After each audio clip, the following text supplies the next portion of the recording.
she gonna ride with you? Mind your own business, John. Yeah, she's going with me. You take care of yourself, man.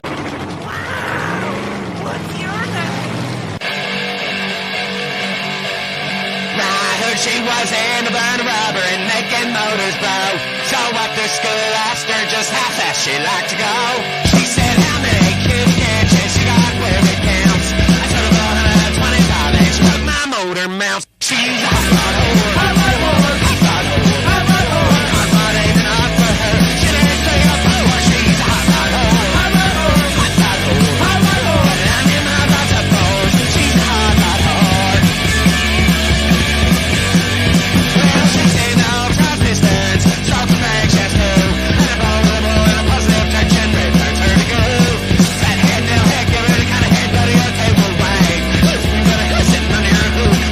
In the bag, she's hot rod whore. Hot rod whore. Hot rod whore. Hot rod whore. She don't need to know your son. Just your token power. She's hot rod whore. Hot rod whore. Hot rod whore. Hot rod whore. They're shining my rod up close. She's a hot rod whore. Hot rod.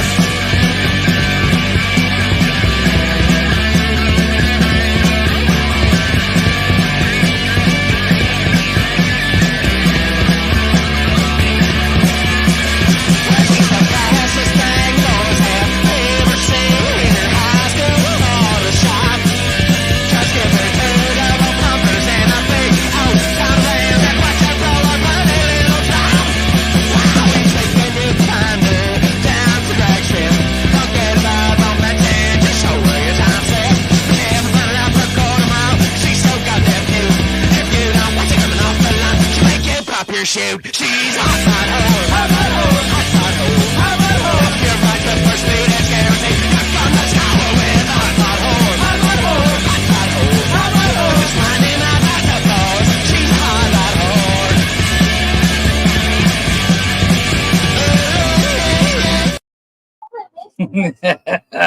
All right, welcome everybody to Jeff's Garage Podcast. I do have our guests with us today. I'm going to go ahead and bring them up one by one. Blazing our motorcycle madman. And then, of course, we have Benji, the supercar guru. How you doing, boys? I'm doing well. How are you doing? Well, it's, like I said, it's been a weird week. So, once again, it is Tuesday. We are live on the Nonsensical Network on Facebook, the Nonsensical Network on YouTube, and, of course, Jeff's Garage on YouTube. And I totally forgot about this part, but if you want to go ahead and check out the Nonsensical Network, there it is. On Mondays, there's Men's Caring for Men. On Tuesdays, there is, of course, Jeff's Garage. And Wednesdays, of course, is What the Fuck's News. Thursdays is Talking Shit. And Fridays is Glick's House of Music. Saturdays, of course, is the flagship show, the Nonsensical Nonsense Podcast. And then Sundays, I think Steven's taking a little bit of a hiatus, rebranding, if you will. But so that is our shows. At the bottom here, you can see our QR code. I don't know why I'm circling my mouse. Give me 2 seconds, boys. Sometimes there's a little bit of chaos in the garage. This is true, especially when your kids are running around with the wrenches and ratchets. It's, when the school bus lets them off, and then, you've got to, watch them because the mom's out doing stuff. Exactly. That's when you put them to work. You hold the rag, you hold the flashlight. Well, they're making the bed, and God forbid that they not argue. So we're going to start out this episode just like we start out every episode, gentlemen, with our new segment of Do You Need This Tool? And I think this one, I've checked the price on these. They're like $25 to $50 depending on brand. But they are adapters for cordless drills. So like if Benji, you're using Makita, I'm using DeWalt, I can use your battery. What? That's Yeah. cool. That's right. Like I said, like 20 Harbor Freight, I saw them as cheap as like 15 to 20 bucks. And it literally, you pop one battery into the other and slide it into your drill and you're ready to rock or whatever thing you have. So you don't have to stick with that one brand. You can literally be like, I'm getting a good deal on this Makita drill, but I'm getting a better deal on the Ryobi saw. So you have the combo setup, and you don't have to buy 400 batteries of DeWalt, and then you're stuck with DeWalt. I think it's a genius thing. That is fucking genius. I didn't even know that was a thing. I didn't either. I saw it on I saw it on TikTok a while back, and it was like, this whoever did this, I'm 90% sure it started out somebody 3D printed something, and they're like, let's check it out, because it's one of those things. It's like something you don't think about when you're buying something, but as soon as you buy your first cordless tool, you're stuck. Yeah. Every other cordless tool you buy, if you don't stick with that brand, you have 400 chargers and 400 different batteries. And then, as we all know, batteries are not cheap for cordless tools. No. So for like $20 to $50, depending on brand and like style, I guess. Because like if you see in the one picture here, and this is just literally, I put it in the way I got the picture because I couldn't find the battery. I couldn't find it on TikTok again. But it, if you put in cordless tool adapter or something like that, battery adapter, you can see them. This one right here, and I'm still circling with my mouse. Right below Blazing's nose there, you can actually see one adapter uses all those different tools.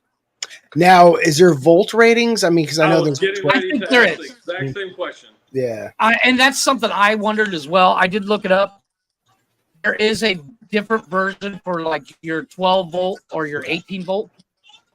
But the difference in price is not that much. I'm talking. It's like if 12 volt, you're looking at like, let's call it $20. The 18 volt, you're looking at looking at $25. So it's like $5 to $10 difference depending on which make and model you go with. But you can order them on Amazon. That would have been an amazing Father's Day gift on Sunday if I had known about it. Right? I'm just saying. Oh, man. All right, anyway.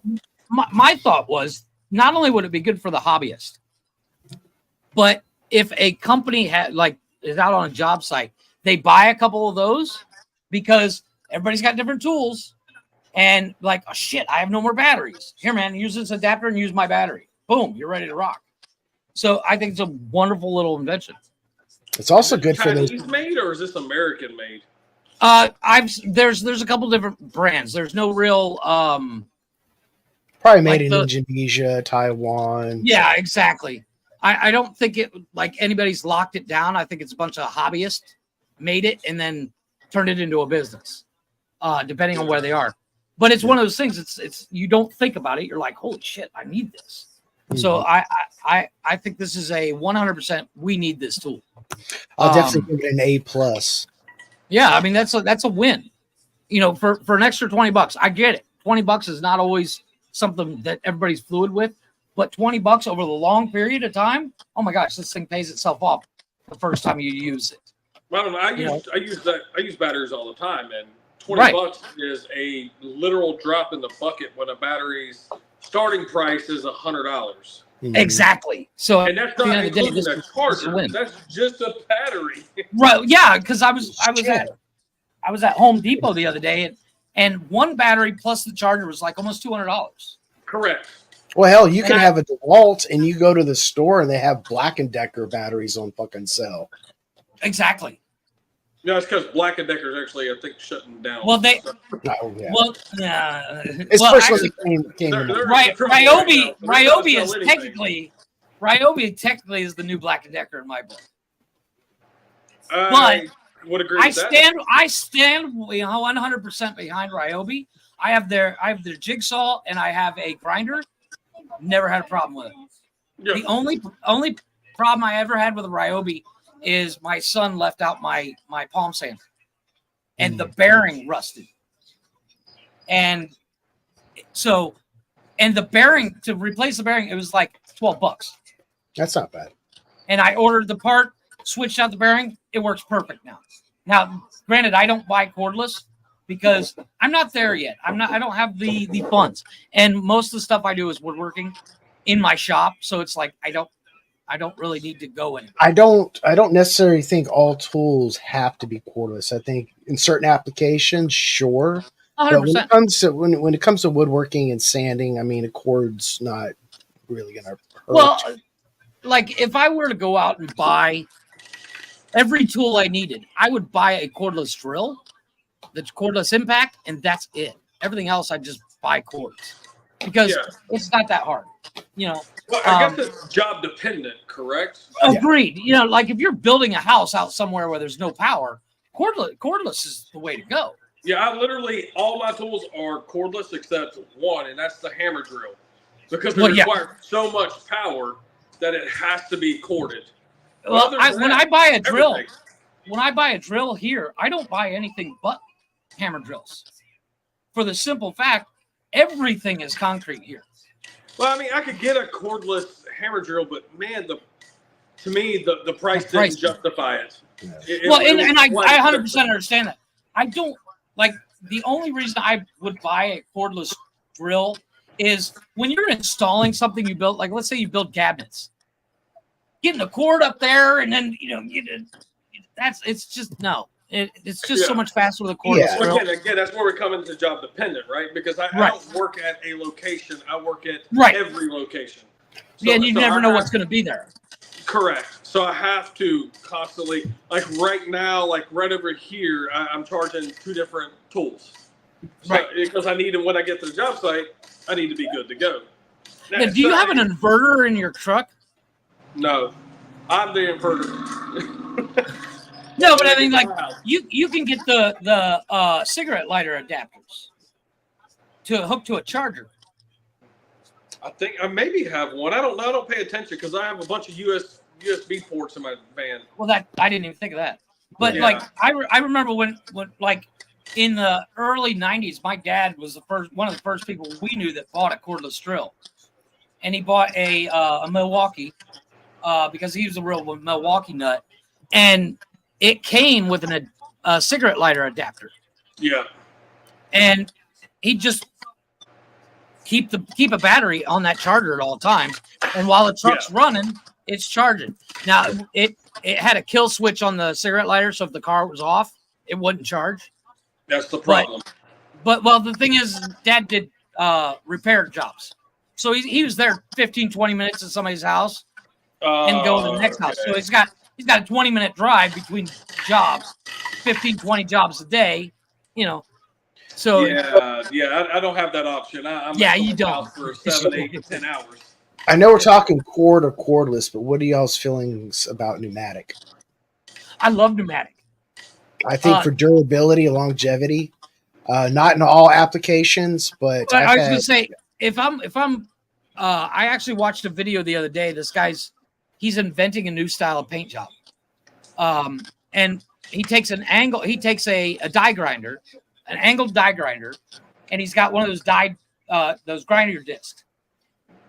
Cars and bare metal, and he takes that pneumatic. It looks like the little pistol, and he's doing this up and down waves across, and then he's candy painting over top of it.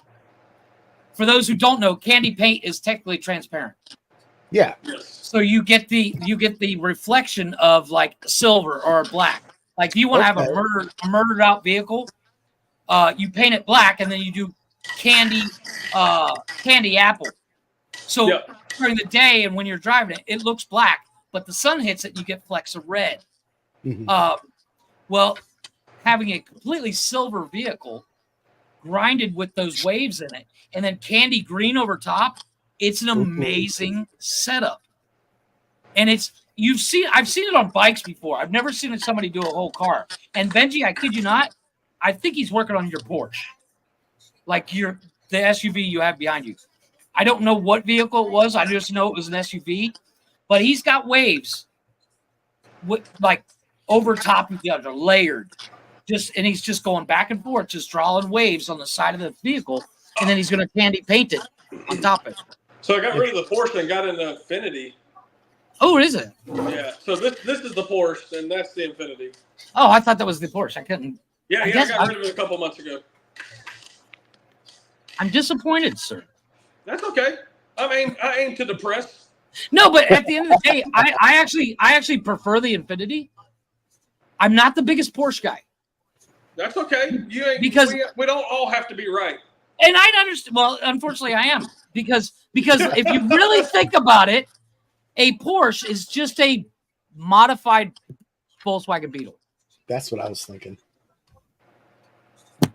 Fair or bad news, buddy. I'm sorry. Yeah, but I mean, owning a Lamborghini is a modified Audi, right? Oh, 100%. And a Volkswagen. Because Volkswagen owns Lamborghini. I would still prefer the Lamborghini over the Audi for at least most of the vehicles. I don't know. That Audi R8, that thing's sweet. Again, like I said, but the Audi R8 is a dumbed down version of a Lamborghini. Like it is a dumbed down. Well, version. when you own both companies, you just throw out crap and see what hits the wall. It sticks. They both stick when you're that big of a company. Yeah, agreed. But tonight's episode, we're talking the good, the bad, and the what the fuck of automotive TV shows. Yep. And I have a couple examples. And before I get into some of the pictures I have, I want to ask you guys, should we start with the best or the what the fuck? Let's start with what the fuck. Oh, goody. Because, and Benji, I think you already know where I'm going. I'm going for Rust to Riches. Career of the show. Dude, I just checked out that paint job shit you were talking about. Right? Oh my God. Right? Send it to me so I can pull it up here on the screen. So Rust to Riches. The concept of the show I like. The idea is you start out with basically nothing and you trade up to something really cool. And every time you trade, you modify what you trade so you get money out of it. The problem is, and I'm going to show the example of the problem. Whoever keeps doing the water jet.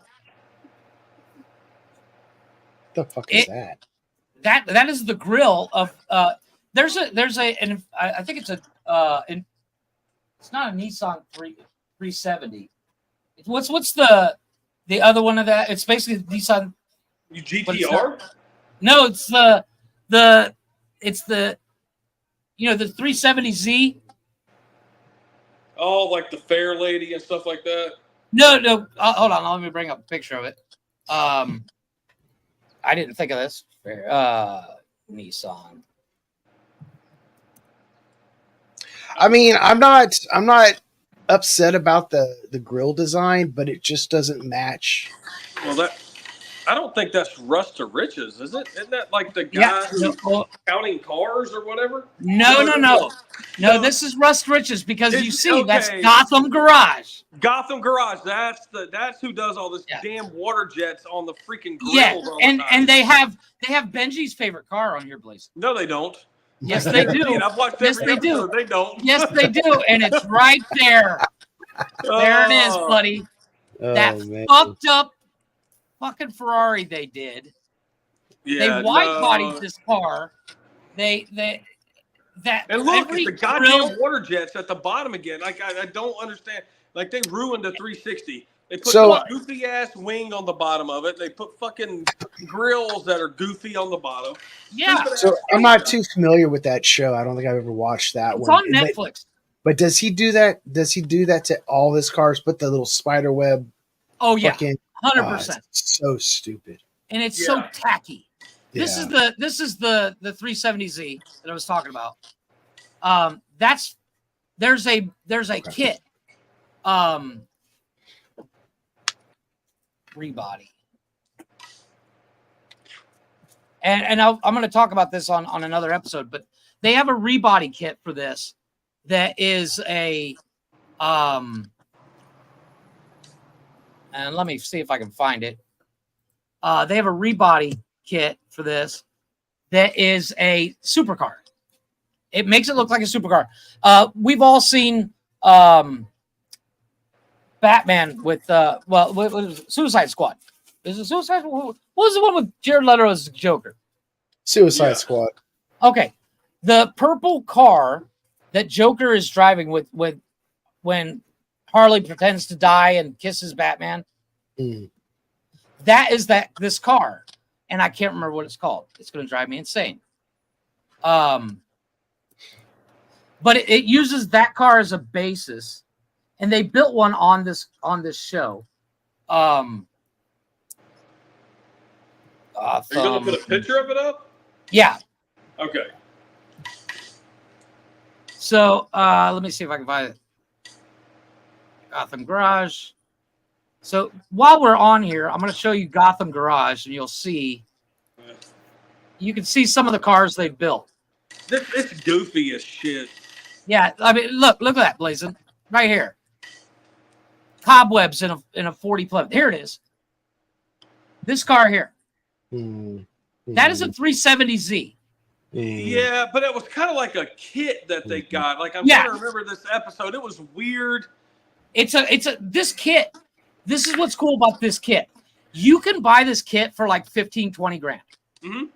And then you take a 370Z, and it's a rebody kit. Vador.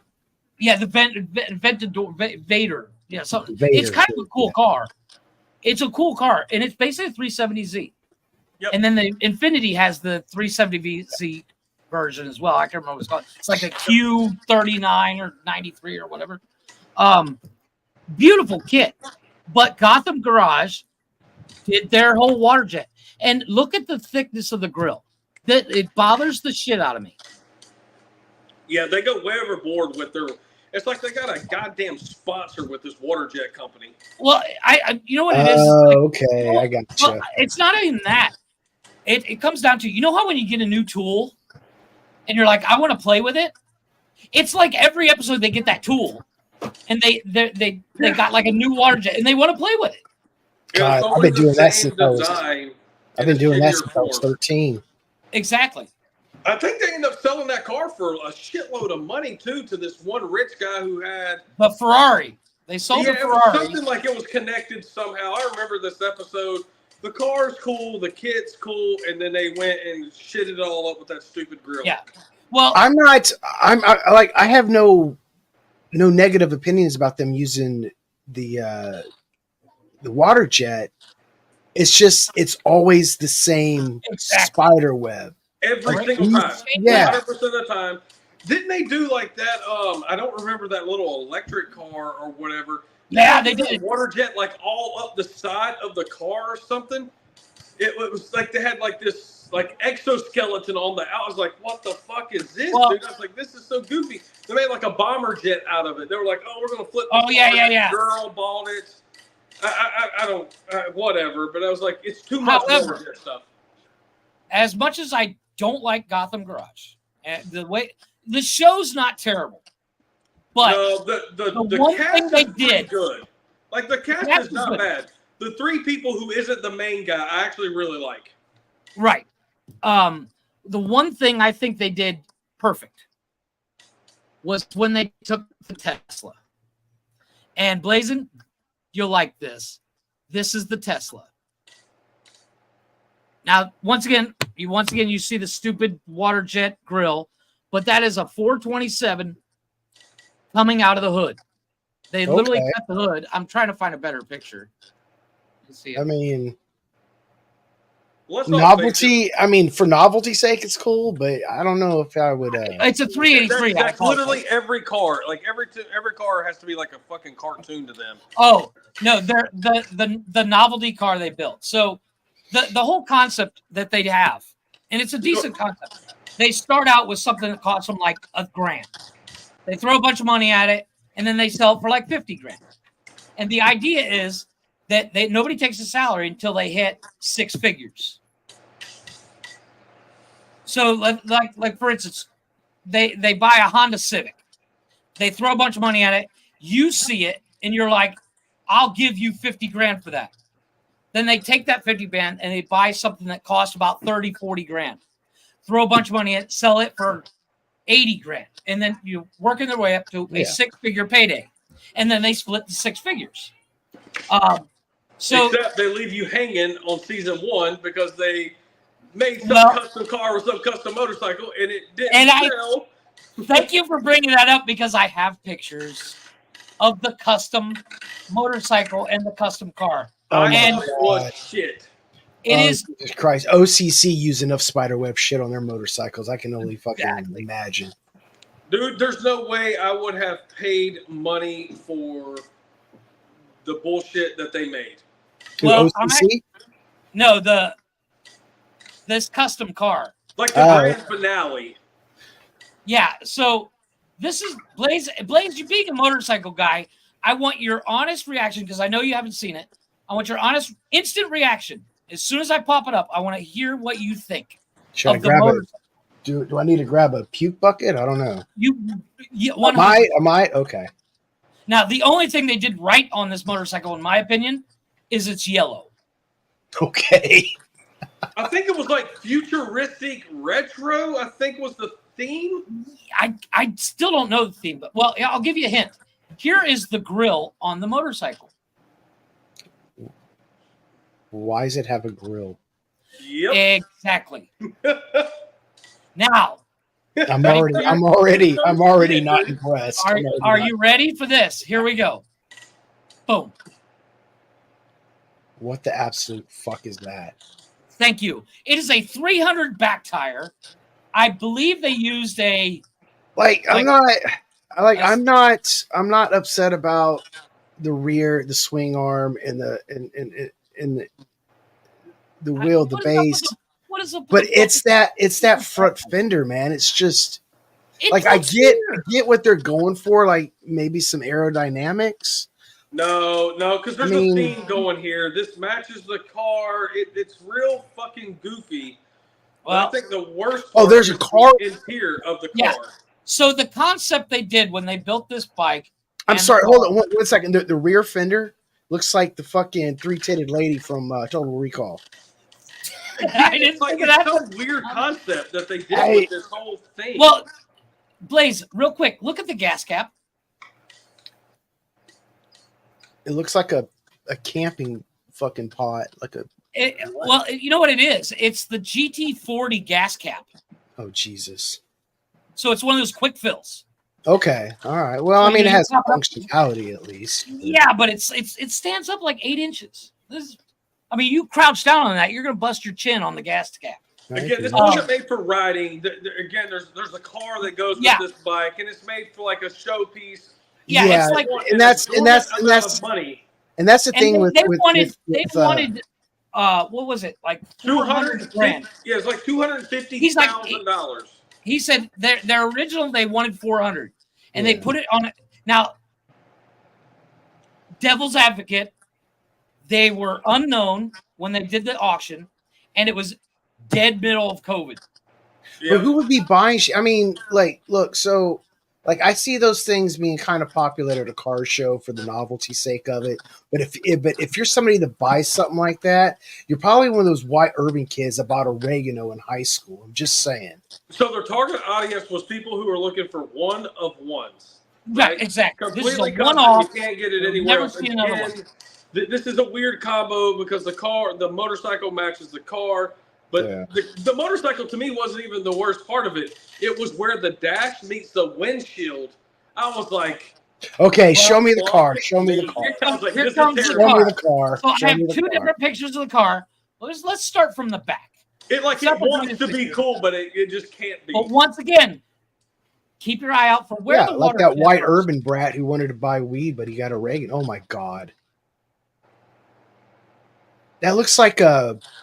That looks like Batman's nemesis, Sparrow Man, or some shit. Yeah, but look at the what is that? I guess you would call it arrow or like a rear splitter. It looks cooler than the bike. I mean, the car looks way better than the bike. Oh yeah, I mean, but they would not budge under $250,000 for the set. It's like you buy the car and they throw the bike in for free because nobody's going to buy that bike on its own. Exactly. Now for the front of the car.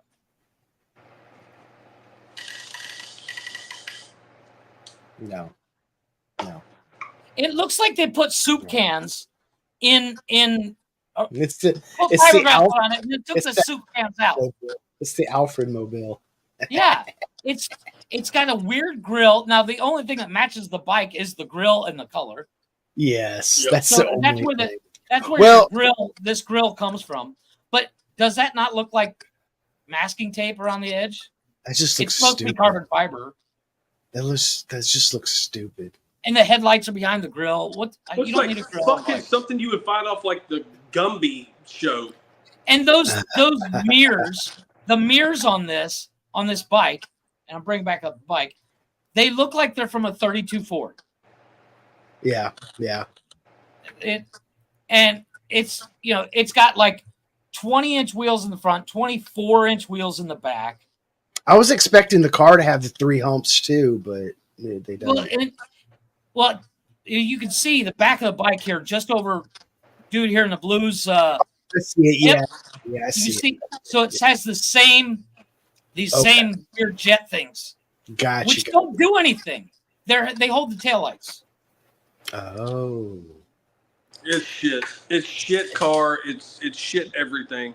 But Oh, and it's some like high mileage Camaro motor too. It's like 1980 something Camaro. yeah, it's got like body. 400 million miles on it. Yeah, it's like it's Built junk. it. But the concept of the show is decent. It's something to watch. As you were saying earlier, it was made for the masses because they worry more about the problems as opposed to the car. But they are the worst offender of orange peel I've ever seen in my life. Of orange peel? Yeah, Yep. This Ferrari, when they show it in the show, you are this far away from it, and the orange peel is so bad that it looks like it needs 500 hours of Just polishing. standing And and flow. yeah. It's just junk. Like it looks like a basketball. I don't honestly know. I've watched every episode. I don't think they've made a car I've liked yet. Like not one freaking time. Well, they Like, did you that guys have one. got a cool concept, and then they go and take a shit all over They it. did that one it was a 60s concept car, and they got the mold for it. That's and what have they done with it? They made Agreed. one car, and then They donated it to the They made Peterson one car, Museum. they donated it, and then they were like, "Oh, we're going to make a bunch of money off this," and then never go back to it.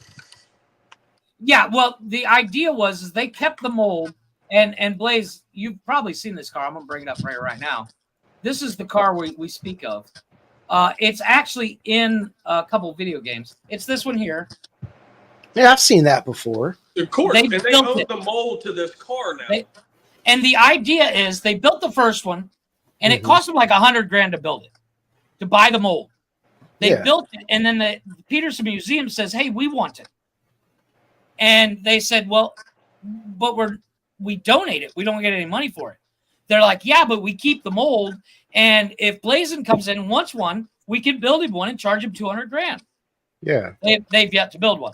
I'm not too, I'm more pissed off at that yellow piece of shit than I am this one. Like, Yeah, Man, it's horrible. and that's kind of like cream of the crop. there's the Mach That's 5. the That's best. what I was thinking. I was thinking Bullshit. Speed Racer. Yeah, they did build it. There's the, you can see some of these. Look, they're All closing. right. This is the cast. This is the main guy. Constance is the engine girl. She builds. She's an amazing mechanic. Caveman is the funnest on the show, though. Caveman cracks me up. Caveman is this. He's got to be 60 if he's a fucking day. Was that a And- golden Batmobile? No, that's that. Didn't they make Speed Racer? Is that what that one was? Yeah. Yes, That- Mach 5. Yeah. Yeah. I Like like they that. just like they're like cartoony freaking cars they make, and it's like a That's lot of them are shit, dude. I mean, they're legitimate shit. To explain Caveman, put Glick in the shop. oh Jesus. I mean, the guy great for tearing down shit. Not the biggest perfectionist. Like, No. hey, take that motor out any way you can. Have Glick do it, or Caveman, so that's Caveman to a D. Yeah, super Now- funny though. 100% good attitude. Fun The to dude is watch. nothing but positivity.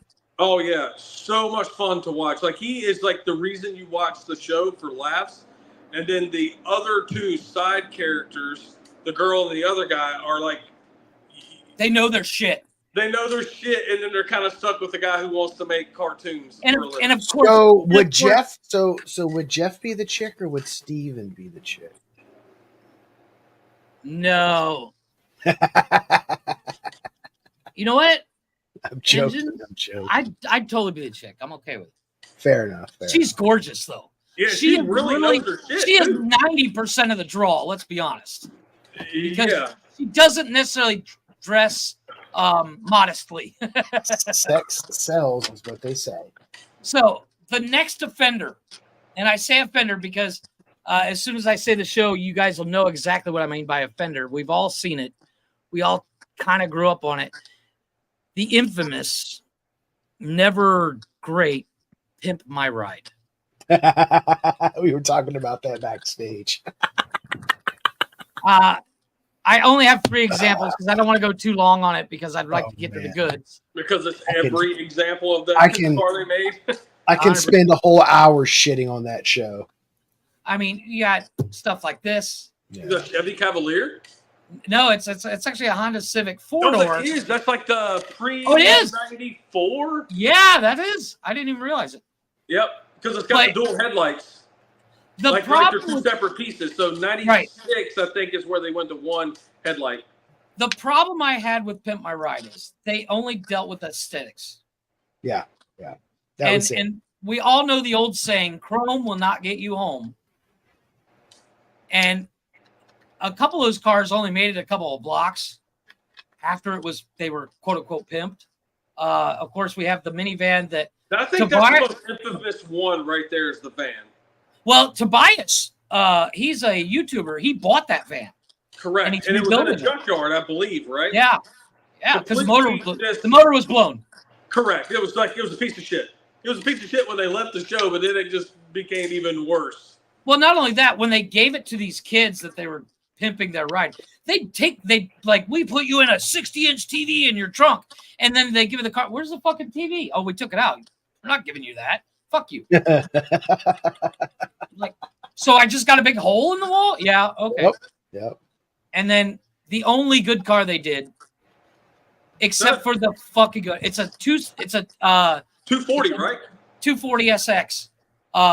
Once again, they didn't touch the engine. It's too high off the ground. But this was the cover car for Need for Speed video game. So they made it look like that because the kid that owned it was huge into that. But once again, if you don't deal with the actual mechanical issues, it's still a piece of shit.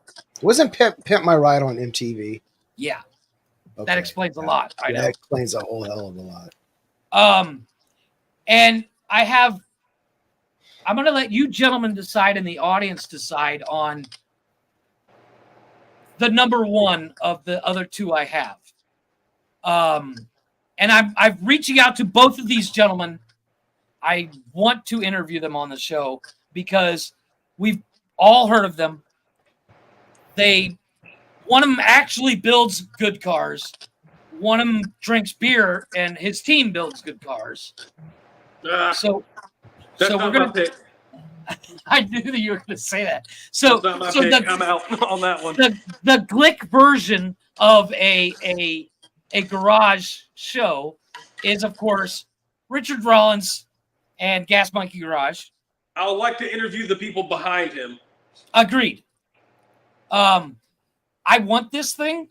This is it's a GT. It's a 350 Shelby 350 Cobra with a lift on it. That's probably his prized possession. Yeah, I was rewatching season 1, and he's like getting really broke, and he's like, somebody offered like $200,000 for it, and he's like, I can't do it. Yeah, Is that all wheel or 4-wheel drive? It's rear wheel drive. It's just a normal Cobra. It's just got a lift. It was built for I think it was built for a movie, if I'm not wrong. I dig it.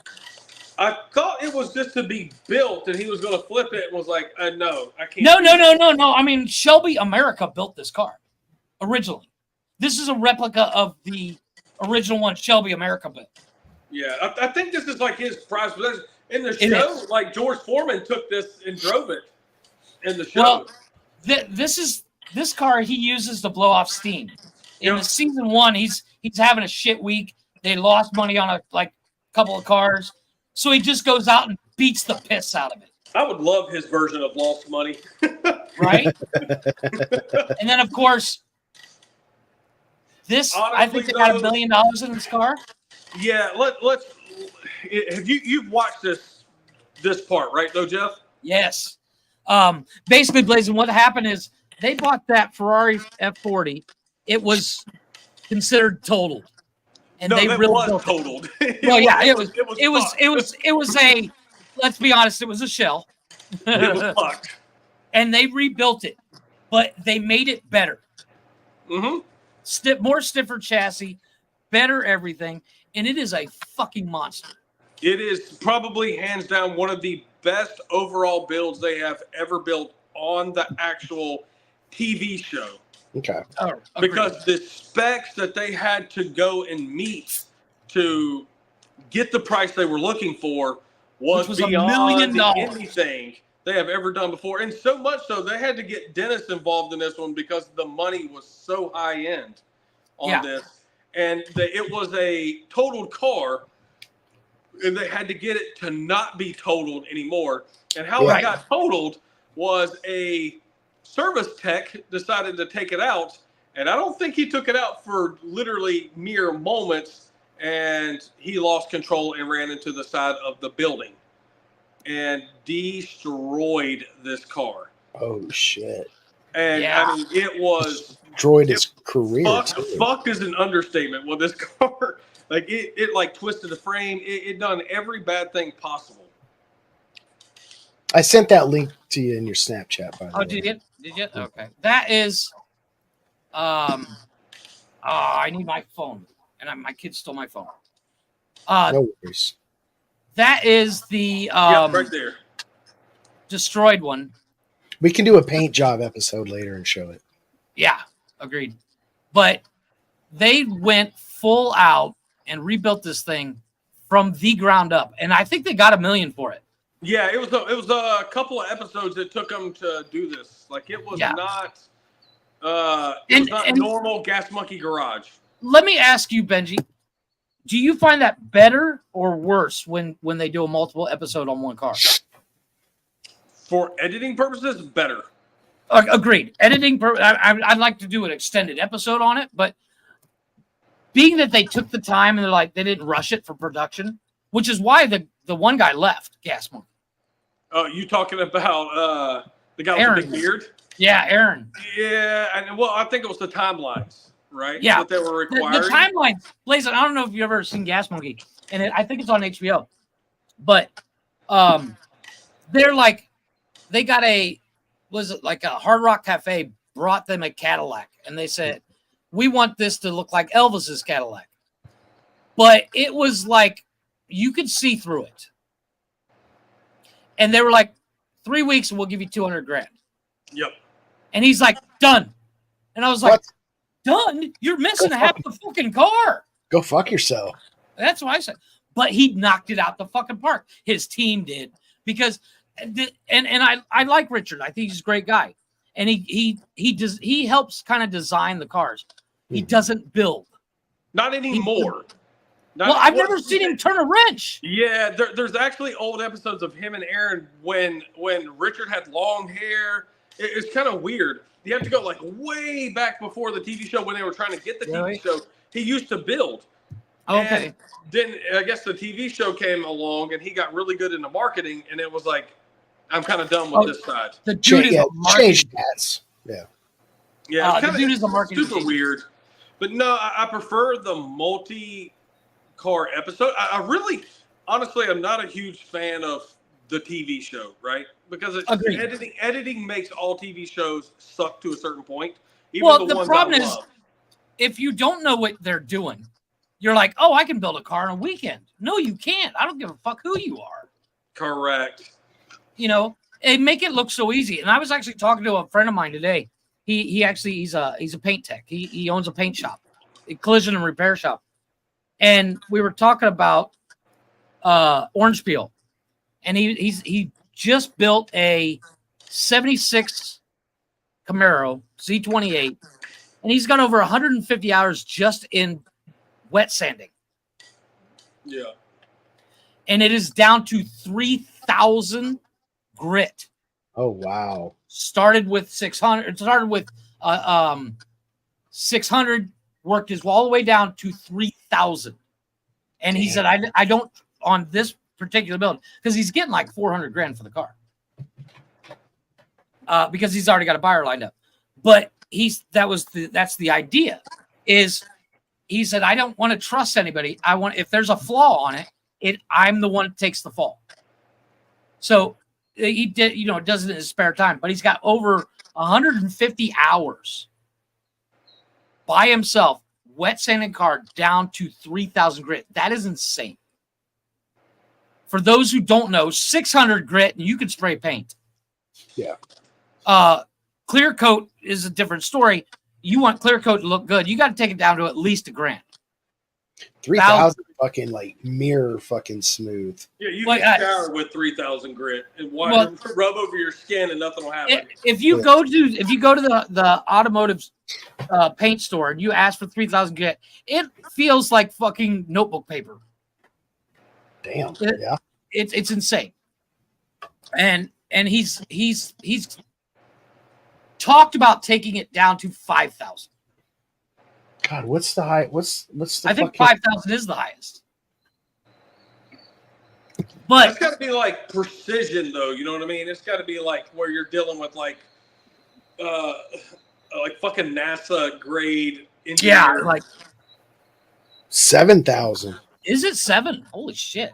Yeah, there is a 7,000. But you got to be getting into like rocket science, needing 7,000. Well, the thing is there's 10,000 grit sandpaper. Is it really? Holy Jesus. moly! Yeah. What was it like? I can't even think what that feels like. This paper is so fine. This paper is so fine it can be used much like clay to remove overspray, some surface pollutions, and other light scratches. Yeah, but that's like clay barring. Yeah, but they're probably using it on like fucking Bugattis and stuff, Well, I have a video that I'm going to show when we do the episode on cleaning your vehicles or cleaning the shop. There's a guy in the UK. He has, if you have a Honda Civic, I'm talking clapped out piece of shit, $200 car, and you want him to clean it, it's 12 grand minimum. Ooh. But the cheapest car he works on is $250,000. I wish I had a cheap car like that. I know. That's what I said. Well, obviously they're not his. But he uses the wax he uses is a $12,000 wax. Holy shit. And they only make 7 or 10 tubs of this wax a year. They have to wring nuns out to get their sweat to make this wax. No, it's actually made. It's blessed by the Vatican. I think they talk about it in the video, but it's like the tree that this wax, part of the material to make this wax comes from, it's protected, so they can only cut down so many of those trees a year. Okay. And it comes out of like fucking Amazon rainforest or something like that. And I was like, sometimes I just want wax. You know what I mean? Yeah, I'm like, you know what? Turtle wax. Hey, I'm just saying. Yeah, actually, just got some cleaning products this weekend. I don't even know these guys. I'm gonna have to look at them. It's called the Chemical Guys. Oh yeah. Yeah, I got I'll send you a link, buddy. I'm gonna send you a link. How much did you say that wax was? I think it's like 12 or 15 grand. There's a wax out there. Luxury car care company in London is now offering just the thing to spend all your $1 million automobile car wax that costs $37,000. Yeah, that might be it. I don't remember. I haven't watched the video in a while. It's been in my YouTube videos forever. Rarest, most expensive car wax. But like he was telling the interviewer, he says the towels I use on the cars, I don't even use these kind of good towels when I shower myself. He gets out of the shower, he grabs that terry cloth cheap $4 towel from Walmart, That's but my he's using favorite, like man. an $800 towel to dry the car. Yeah, I can't hate on no $4 towel from Walmart. Oh, I love me. They're my favorite, dude. I want to. Yeah. My wife is like, "What the fuck, dude? I like when I get out of the shower, I want to feel dry." And them Yeah. $4 towels will scratch the They're wet thick right as off of you. fuck. Yeah. but when they're done, they get a hole in them or they get ripped, cut that fucker up 4 different ways. You got 4 rags right there, and they'll last you a month. Yes, sir. You know. But to get into not the greatest show, but produced in my opinion, the greatest vehicles out of all cars was, of course, Overhauling with Chip Foose. Foose is good. I like the Foose. Now, some people have a lot. They don't like Chip Foose, and I don't understand why. I think it's for personal reasons. Like as a person, he's kind of a dick. Is he really? I've From always what seen I heard, I haven't seen anything like know. that, but I think he has, like, vision wise, and the dude is a massive amount of talent. Oh, he does. Maybe I'm thinking about. Is it Foose that has the son that got into motorcycles? No, I don't think so. There's a car guy out there. His son got into motorcycles. Maybe I'm confusing it with him. That's a dick. I knew him down in Phoenix. I knew of him down in Phoenix. I can't remember his name. So I actually didn't watch this show too much. I found it kind of boring.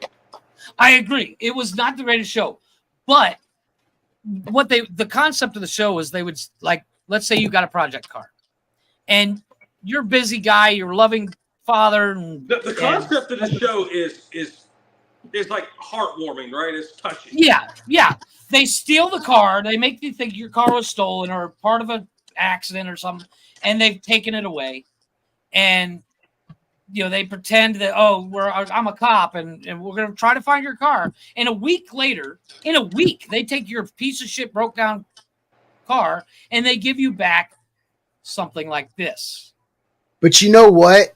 Like, compare this to Pimp My Ride. I mean, Pimp My Ride is Matchbox, and that's fucking Hot Wheels. You know what I mean? Agreed. Sure. Well, actually, I think Pimp My Ride is more like Cracker Jack Box. Fair enough. Fair.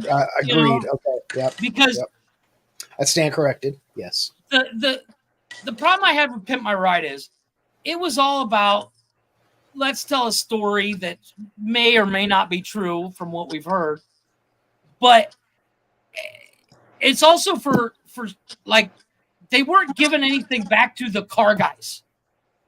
A car guy or a vehicle person is like, I love this car, I'll never get rid of it. Yeah. That's the guy that you pimp their car. Yeah. But Not it was the kid that's like, okay, I don't have a car to get back and forth to work, so I have to drive this piece of shit. Okay, let's just fix it so it runs really good. Go at it, dude. Let's polish this code, baby. Exactly. My problem with the show is you could tell this show was designed.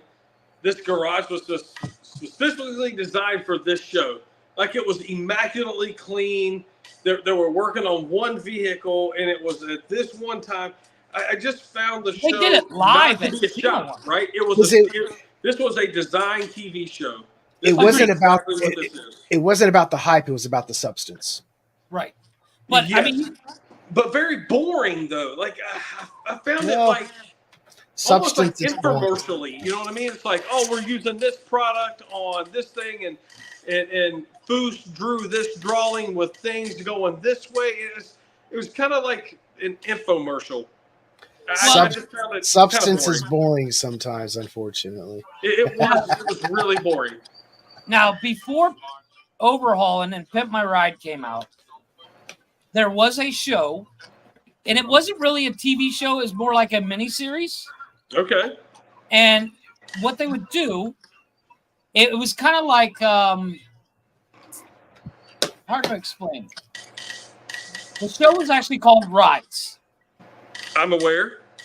And Rides was, they focused on a shop. Yep. Each episode was an hour long about a shop. Mm-hmm. And that shop, they would show you over the course of and they would film the entire season all at once. What they would do is, in a year or more, they would have cameras at like 14 different shops. That gives you 14 episodes. And each episode was narrated by Jason Priestley. And 90210, sir.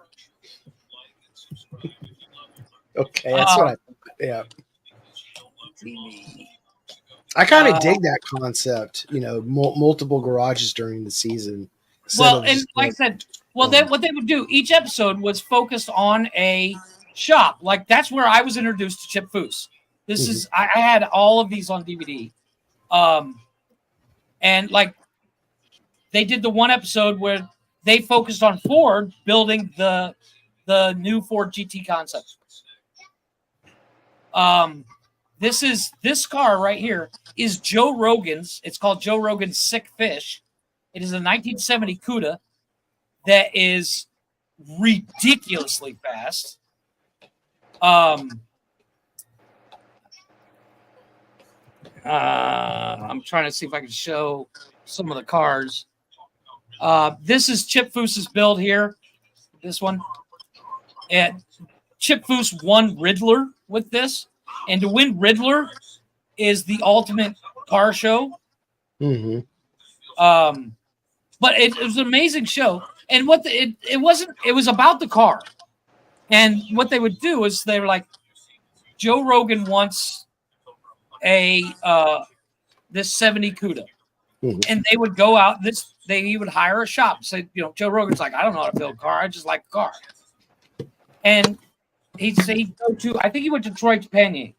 Troy Tapanier he was the first person to take a Viper motor and put it into something that wasn't a Viper. America. Yeah, exactly. And so Troy Tapanier went out and found a 70 CUDA. And over the course of that year, you see the different stages of them building this car. And then, of course, the reveal to Joe Rogan showing up. And Joe Rogan's like, my fucking Porsche is a fucking golf cart compared to this thing. Sorry, Ben. It's Joe Rogan said it, not me, but it's basically what he said. That's okay, because he still said his Porsche is the best driving car he's ever owned. Agreed, he did. But he also, he's got one of those Teslas, and he loves his Tesla for speed. And I think for the only reason because of the speed is ridiculous. Yeah, but he said this best handling car, without a shadow of a doubt, is this Porsche. He said there's nothing that handles like that. And then Elon Musk says, I also own that exact same Porsche. So it's kind of like, it is what it is. It's a fucking Porsche, man. It's designed for tracks. Like that's what it's designed for. It's designed for people that can't afford Lambos.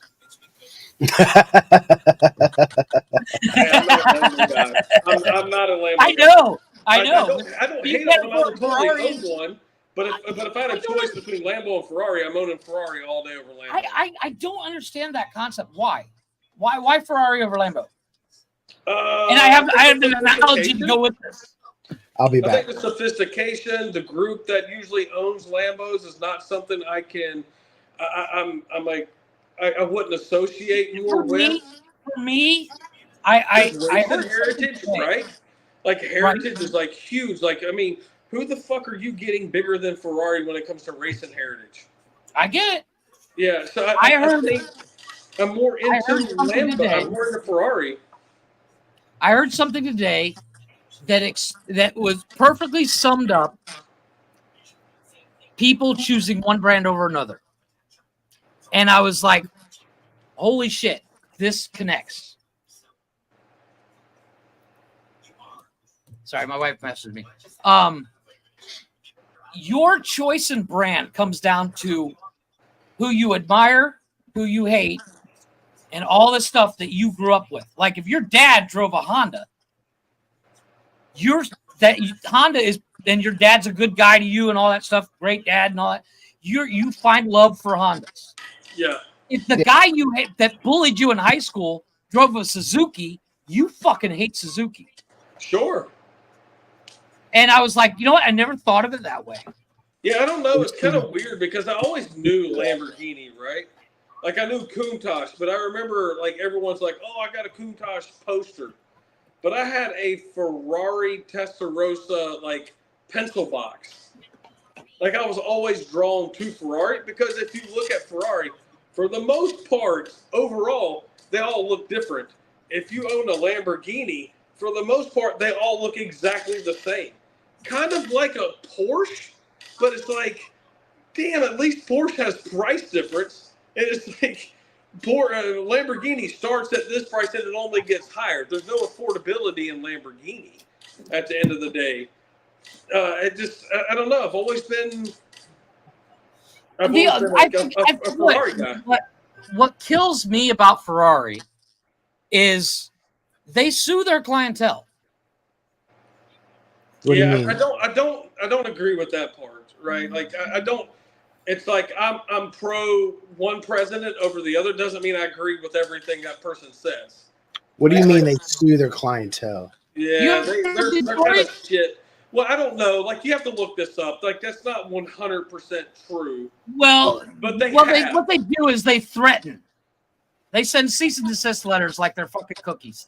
Yeah, for what reason? It really sucks that they do this. It comes down to brand recognition. If you go out and you buy yourself a Ferrari, and you decide I want to make this fucking thing Barbie pink, Ferrari 90% of the time be like, okay, but go ahead and try to change the badge. Make your own. There's a YouTuber. I can't remember who it is, but he changed his Ferrari instead of a prancing horse, made it look like a kitty cat, and he called it a Ferrari. Yeah, what's wrong with that? Ferrari sued him. That is dumb. That's petty. That's some petty ass shit right there. Thank you. See, that shit right there, when I hear shit like that, it makes me turn away from that brand. Because that's just. Yeah, but it's like you're changing like the name or the color ish. Like dude, I'll go out and buy a. You bought it. It's your car. No, no, correct. Like you're 100% correct. But like I don't think they want like certain aspects of the car changed. But I mean, people twin turbo then. People put exhaust on them. They change the rims.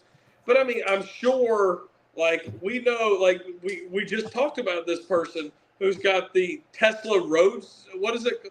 Tesla Rosa, I guess is what it's called, which is, I mean, come on, you tell me you don't have Blazin', you got to see this. On him?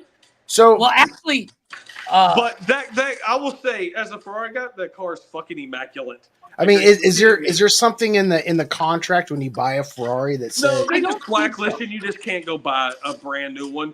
But again, we're not talking about regular people, right? We're talking about like Justin Bieber is blacklisted, right? Like someone who can afford an SP1, SP2, SP3. These are ultra rare, limited cars that you pay for in cash and you get in 5 years, right? Like that's the kind of stuff. No, it's not, because the guy that changed it to Ferrari, it was a 360 Spider.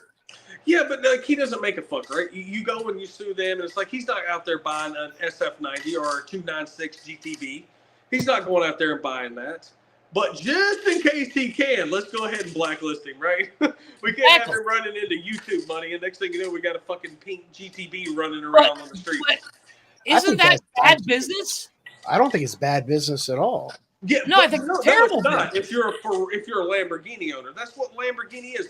They're two different clienteles, like completely different clientele. And I don't really connect with the Lamborghini clientele. Like if I owned a Lamborghini, I'm pretty much keeping it stock. Like I would maybe change the exhaust, but for the most part, I'm good with the way it comes. Just like a Ferrari. For the most part, I'm keeping it the way it comes. Like you hit me with a 430, 458, 488. I've got little to zero fucking complaints. I 100% agree on if I'm buying a supercar, I might add more power to it, but that's about it. See, I'm not even adding power. I would maybe change exhaust, right? Right. Header's exhaust is kind of where I'm going to get more of that F1 sound, because if you're buying a supercar, you enjoy the F1 sound. That's what you're going for. Agreed. The power, I don't really care. Hey guys, I got to get going. It's starting to storm and my dog's freaking out. Boy, do I know about that. Later. Later, Gator. Bye, buddy.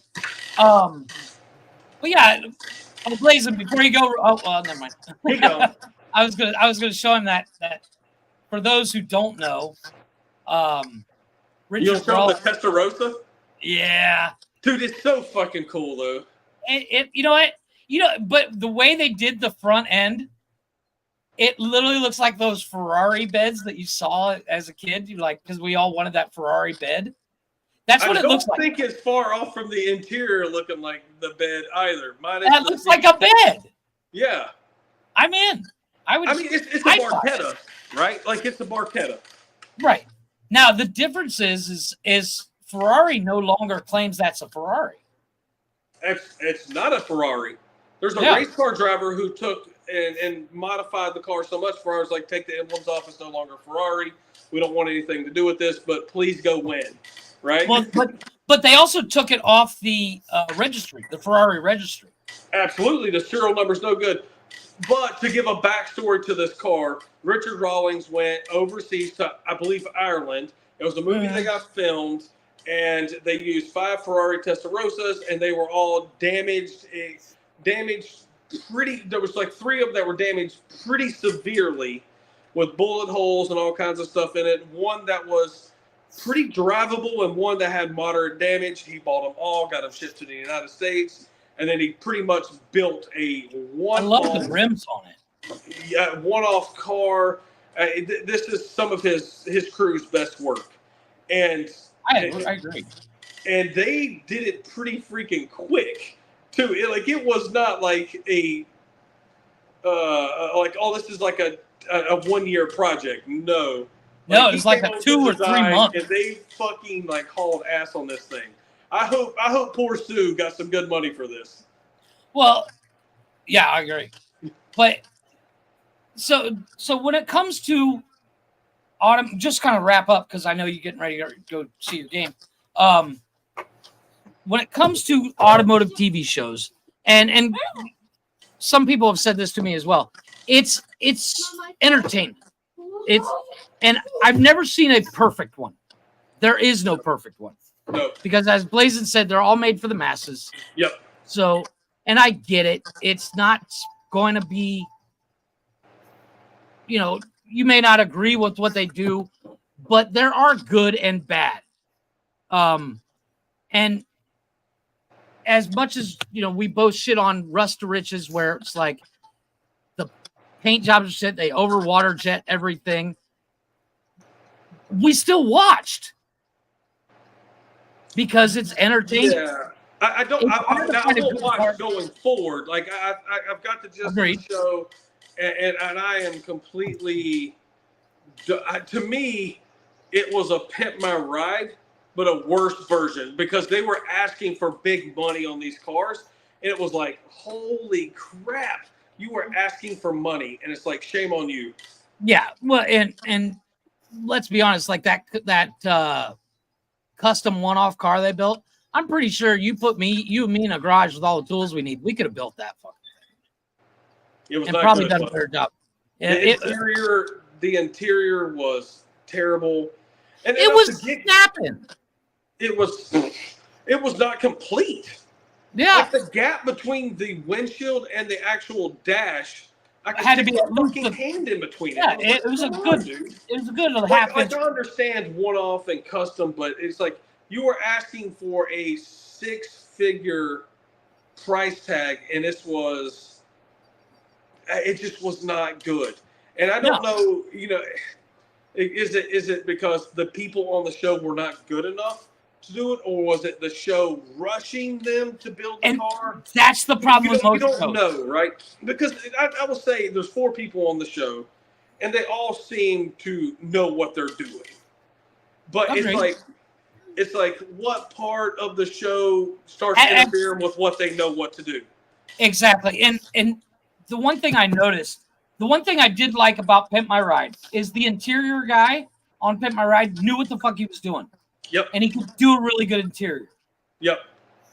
I think that's because they own a real shop called West Coast Customs. Understood. And Inside West Coast is an amazing show. Yep. It's right there in the middle. Like I said, I did good, bad, and ugly on this. But there are, I don't know. I actually looked, there's a list I found online. The top 3, you and I've probably never heard of them. and I didn't want to add YouTubers here because that's a whole other show, number one, and that's a whole other concept.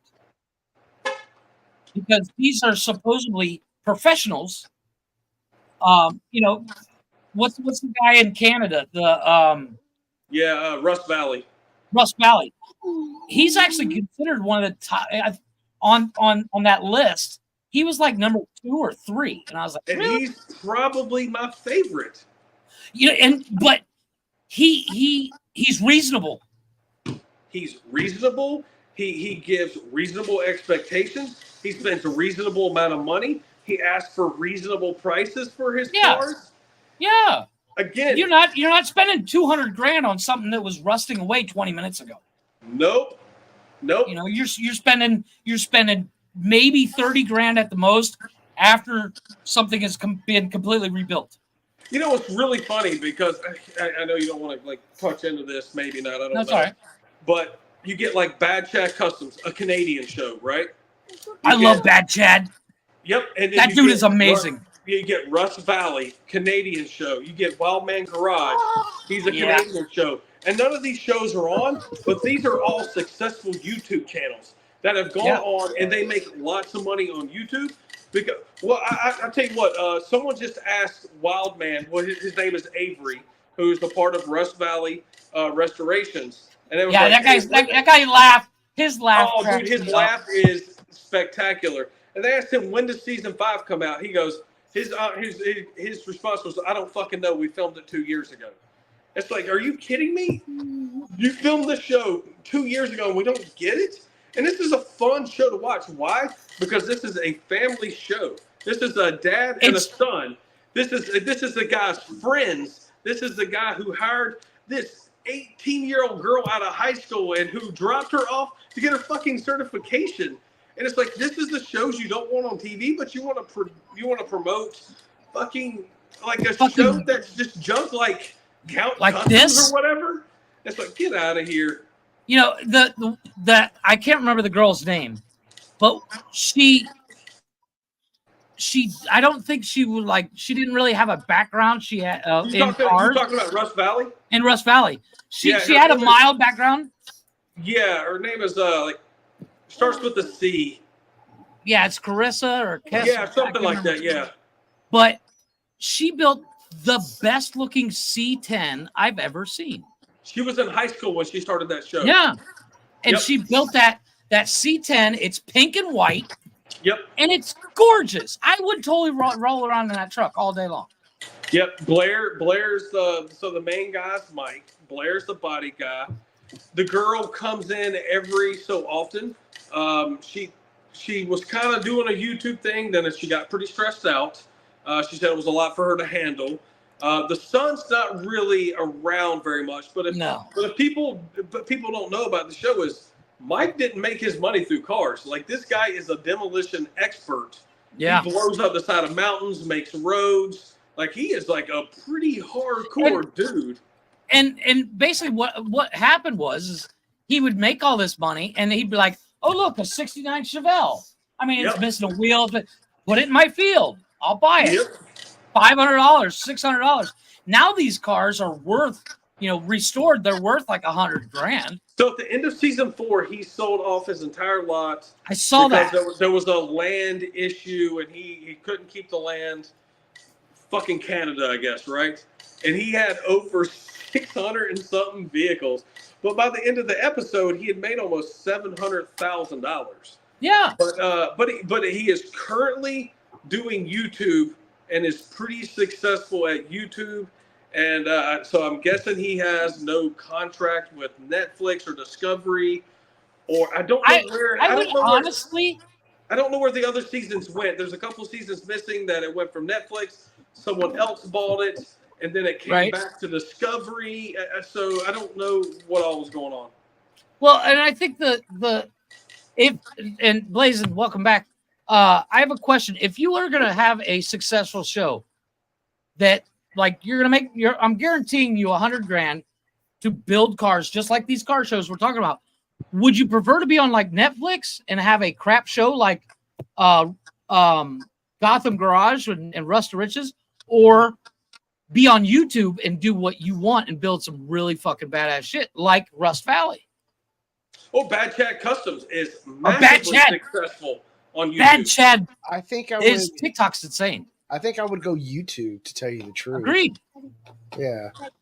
You know, Like because like that dude who does beard and bikes or whatever. bikes and beards. Bikes and Excellent beards. example. Like he does his own shit. I mean, there's a couple things I disagree with him on his show, but I mean, all in all, it's a badass show. Like they have fun. They show you what's up. I mean, they go through the details and they just have fun. You can see the joy in their lives when they do that. I think that's awesome. So I want to ask you a question to that. Is this starting out YouTube or starting out? No, like I say, look, Start I'm and like stay. a successful garage. I've already I've already been on TV or whatever. well, no. Let's say that you Okay, own a well, garage. I'll answer this question real easy. I'm going Netflix. The reason is as soon as my show gets canceled, then I convert to YouTube, so I can already build an audience that follows me over. I see what Fair you did enough. there. Fair enough. I Okay. think that's the smartest move because if you're building from zero on YouTube, it's going to be quite a while for you to make money, Well, right? just to Yes. kind of show you, Blaze, Bad Chad. But I'm more of an organic growth kind of guy, so I'm fine with This that. guy builds some amazing vehicles, and he builds them by himself.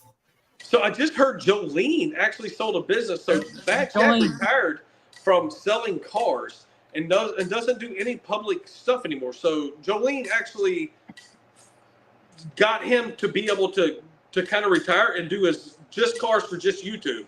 Okay. Yeah. They got a garage full of cars that are. Look at that, look at Oh, that's sexy. Yeah, and she Right? has her own. She has her own channel too. So a lot of people maybe not know that.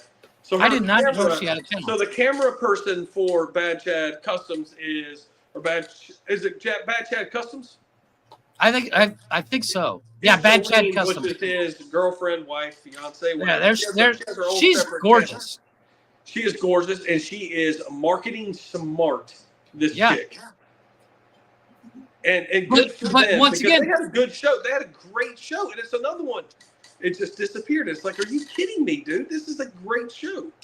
Well, and the problem with car shows in general, once you get like networks and Netflix and all these other like ABC, NBC, they don't think people care. And they like it. There's a fucking golf channel, and they run it properly. And they're like, if you watch a show about coaching football, they know people care, so they're going to do it as best they can. When car shows, I think they just turn on the camera and go. Yeah, see, I think you need to look at it a different way, right? Let's look at we'll take sports for example, right? So Okay. so they do an off-season filming of like they'll pick a team, like we're going to film this team during the off-season, blah blah blah, put it on TV. Super cool, right?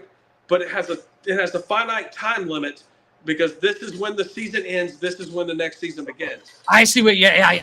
So when it comes to cars, someone like Bad Chad was like, well, I want to do this car in 120 days. We're like, well, yeah, but we need you to film it in 30 days because we need to do 6 cars because we're only here for 6 months. Right. So you can't take up half of that time and only do 1 car. We can't make a show about that. But the problem is you got with timelines like that and setting a limit like that, it's hard because people setting those limits have never built a car. Yeah, but you got but what is the old saying? You put the hard work in. You put the hard work in now. Your fruits of your labor will come. Look at Bad Chad now. Yeah. Dude only works on his stuff. Him and his wife or girlfriend or whatever she is works together every day. They build what they want, when they want, how long it ever takes them. They've done the work in the 3 or 4 seasons they did, and now they're completely successful. You just kind of like bear and Well, grind it's kind of like through it. it's the whole grin and bear it Yeah, and get over this because hump. it's And I- different times now. We got YouTube. I mean, we are on-demand TV, right? Exactly. It's like, oh man, I wonder what this person's up to. And you go freaking look at them. They're on YouTube. You're like, oh shit. They're filming this Well, show every other day for me to watch. I've been watching this guy on YouTube. He's building a 69 Volkswagen Beetle, but he's putting a 327 Corvette motor in. Oh, that's what you do with them. Yeah. I've been watching him build it for 5 years. Yes, It's like I've got big patience, but I don't have that kind of patience. But like he puts out an episode like once every 6 months. Oh no! Because he's doing it in his spare time. Yeah. And it's not like I'm sitting around waiting for his next episode. Well, that's a hobby garage person, right? This is not like Bad Chad. Bad Chad is putting out. He's putting out an episode a day. Yeah. So between him and his wife, and then Rust Valley they were pumping out almost an episode a day to every 3 days. They're putting out at Wild Man Garage, which is Avery from that show. They're doing an episode once every 3-ish days. So that guy who's been building a car for 5 years is clearly got a job, got a wife, got a kid. Exactly. He's got 73 things going on. He doesn't have the following of these guys. He's got 99 problems in a Volkswagen with the Corvette engine isn't one. Exactly. But the beauty of car shows is it's just like a sports show. It's just like any show that you're into. As I mentioned yesterday, and I mentioned you guys today, I recently fell into Bridgerton, and I'm just like, I need the next season because I'm a weird fact. I still need to watch that. I've seen it on there. I just need to watch it. Dude, it's worth it. I'm telling you, it's basically porn with a plot. Has a plot. Not like this. This is more drama and a couple of boobs. But I thought you were talking about some. It's the one with Jeremy Clarkson, correct? The main plot. No, that's Clarkson's Farm. Yeah, I need to watch that one. That, so oh my gosh, you're talking about? I'm not aware of it. Bridgerton is basically it's it's that drama 1813. girl show. Yeah, I'm out. I'm good. I know, and I get it. But it's one of those things. I fell into it. It's not my forte either. It was on, and I was like, "What the hell is this?" Wait, what did she just say? I can't hate on it. There's a chick show I watch. It's called Below Deck. Oh yes. I like Below Deck. That sounds like a porno. No. Well, it's about people that work on cruise ships. Oh. Yeah, it's fun. It's a fun full-on reality show. There's this one bitch that went psycho and got in a bathing suit and jumped on the side of it. It's like, I quit. I was like, this chick. Like if you could, you would only want to hook up with her because she has got to have the best panucha ever. Yeah. That kind of psycho and hot at the same time. It's like, yeah, I got you. Yeah, a couple of people on these shows are just like, oh. Yeah, but that one dude, Captain, like he don't fuck around. Yeah. Like that dude is gentlemen, business. we are running over. I know you got to get to your game. I got to get to my meeting. Thank you everybody for watching. Thank you everybody for listening. Once again, we are on the Nonsensical Network. Today we filmed live here on Facebook, YouTube, the two different channels on YouTube. I will probably get this up onto Spotify in the next couple of days. Once again, check out everything on the Nonsensical Network at bio.link/Nonsensical Network. You can, of course, tomorrow is What the Fuck News, where we're going to talk about some weird and fucked up news stories, as we all do. Thursday, of course, we'll be talking shit because they don't know how to put an I in shit. Where they're going to be, I believe they're interviewing somebody. Friday, of course, is Glick's House of Music. Saturday is, of course, the Open Door Challenge on Nonsensical Nonsense. Sunday, I think we're all getting a much needed day of rest as Steven is changing up. And then once again, Monday comes around and it is Men Caring for Men. I actually had a good time last night. We just kind of sat around and shot the shit. And then, of course, we'll be back on next Tuesday with another episode of Jeff's Garage. Next episode will be called, and let me go ahead and pull it up here. We're going to talk about kit cars. Ooh, interesting. Yeah, we're going to do a little some really good ones out there, and there. Well, including this one. That is a kit car that you can buy. Yep. And it's not that pricey. Most kit cars are not. 30 it's the grand. conversion that kills you. Well, Fun projects. it basically I'm gonna over the week I'm gonna find a bunch of different kits that you like. For instance, this one I think is like 30 grand without the motor, and they send you a rolling chassis, or they send you a chassis in all the parts in boxes, and you put it together. Holy moly! Now that is. And they do the American Graffiti version. Wow, because most kits come with just the kit, and you provide the Mazda Miata. Yeah, well, and there is those kits. There is the replica Lamborghinis. We just talked about one tonight. Yeah, so that's what we're going to talk about next week. Okay, interesting. I'm going to go ahead and play our outro, and then we are out of here, folks. Don't forget, there's also motorcycle kits out there. Ooh, if you can do me a favor, find some, send them to me. There's got to be like a Batman one, right? Because Batman had like. Well, there's a guy in Ohio that built Michael Keaton Batmobile. Oh, there you go. And it runs I think it runs a 454 in it on a truck chassis. So, anyways, let's go ahead and rock and roll this, and then we'll say goodbye.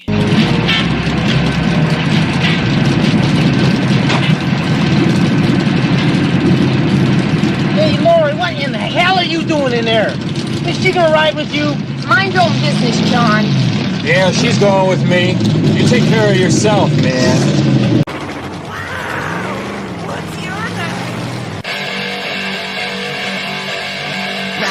She was in a burner rubber and making motors blow. So what the school asked her just how fast she liked to go. She said, how many cube catches you got where it counts? I told her about 125 inch with my motor mounts. She's a hot rod whore. Hot rod whore. Hot rod whore. Hot rod whore. Hot rod ain't enough for her. She didn't stay up for. She's a hot rod whore. Hot rod whore. Hot rod whore. Hot rod whore. And I'm in my rod to pose. She's a hot rod whore. Well, she said no drop distance. Stop the brake just do. And a vulnerable and a positive tension returns her to go. That head now heck, you're really kind of head, buddy. Okay, we'll wait.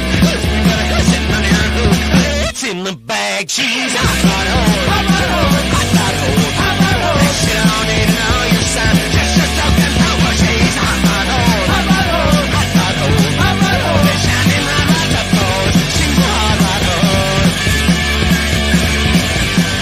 Hot rod.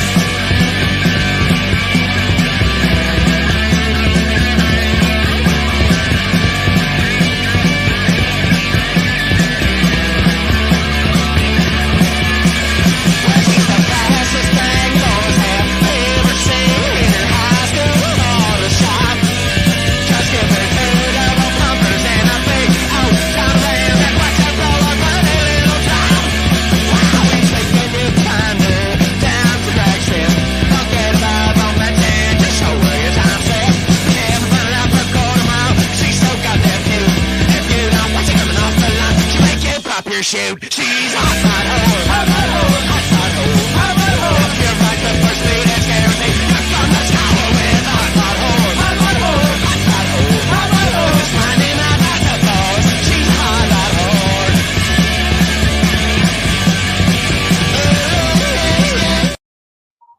Yeah, my girl Sarah's Zeno sitting there doing them tricks on a bike, man. That chick is Ooh. amazing. It's some sexiness. The bike too. Yeah, it's I think it's a Jigster. Suzuki, yeah. This is Suzuki, yeah. She is amazing. If you get a chance, go on TikTok, look her up. She's also got a YouTube channel. She did a whole episode where she was at a bike dealership and she's doing wheelies and everything, Okay. like including a bagger Harley stock. And she took a Goldwing, did a wheelie in it. And you know how Goldwing's got the dual exhaust in the back? She had to buy the new exhaust. She went up and dragged that exhaust, and it was a brand new 22 bike. And she just crushed that exhaust. Babes on baggers. Yes. Yes, I amen to that every day. Anyways, thanks everybody for watching. Thanks everybody for listening. Blazin, say goodbye, everybody. Bye. I just got one last thing to say, though. Remember, gasoline's for burning rubber, not burning brain cells. Amen to that. And As always, get out there and do some work in your garage, son. Bye. And hit